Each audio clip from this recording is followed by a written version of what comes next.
ఆంధ్రప్రదేశ్ ముఖ్యమంత్రి చంద్రబాబు నాయుడు గారు సూపర్ సిక్స్లు ఇచ్చిన ప్రతి ఒక్కటి కూడా అమలు చేస్తూ ఈవేళ జగన్ ప్రభుత్వంలా కాదు ఇచ్చింది. నేను ప్రతి ఒక్కటి కూడా అబద్ధం ఆడుకొని వెళ్ళాడు, కానీ చంద్రబాబు నాయుడు ఇచ్చిన మాట ప్రకారం అన్ని ఇచ్చుకొని వెళ్తున్నాడు. ఏది చెప్పాడు చెప్పండి జగన్ది ఒక్కటైనా? ఇప్పుడు జగన్ అదేంటన్నాడు, చంద్రబాబు నాయుడు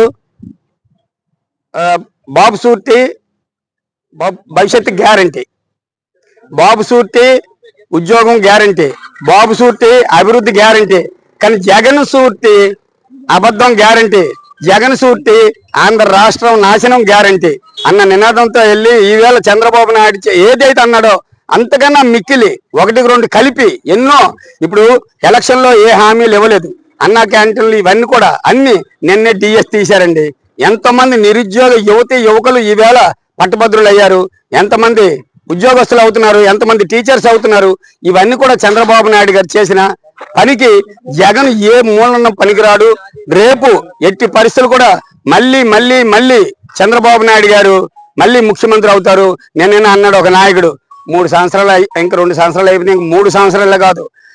వైసీపీ నాయకులారా ఒకసారి మీరు ఆలోచించండి, 3 సంవత్సరాలు కాదు 30 సంవత్సరాలు కూడా తెలుగుదేశం ప్రభుత్వమే ఉంటుంది. ఆంధ్రప్రదేశ్లో ముఖ్యమంత్రి చంద్రబాబు నాయుడు గారు ఉంటారు. పలాస నియోజకవర్గంలో సిరిసమ్మ ఎమ్మెల్యేగా ఉంటుంది. మీరేమీ ఆశించవలసిన పని లేదు. ఈ 30 సంవత్సరాలు మీరు శుభ్రంగా ఇంట్లో పడుకున్న హాయిగా ఉండండి. తెలుగుదేశం ప్రభుత్వంకి, జనసేన ప్రభుత్వంకి, మన బీజేపీ ప్రభుత్వం, కూటమి ప్రభుత్వం ఎవరు కూడా ఏం చేయలేరు. ప్రజలు పార్టీ పట్ల అంకిత భావంతో ఉన్నారు. జై తెలుగుదేశం, జై చంద్రబాబు నాయుడు, జై సిరిసమ్మ.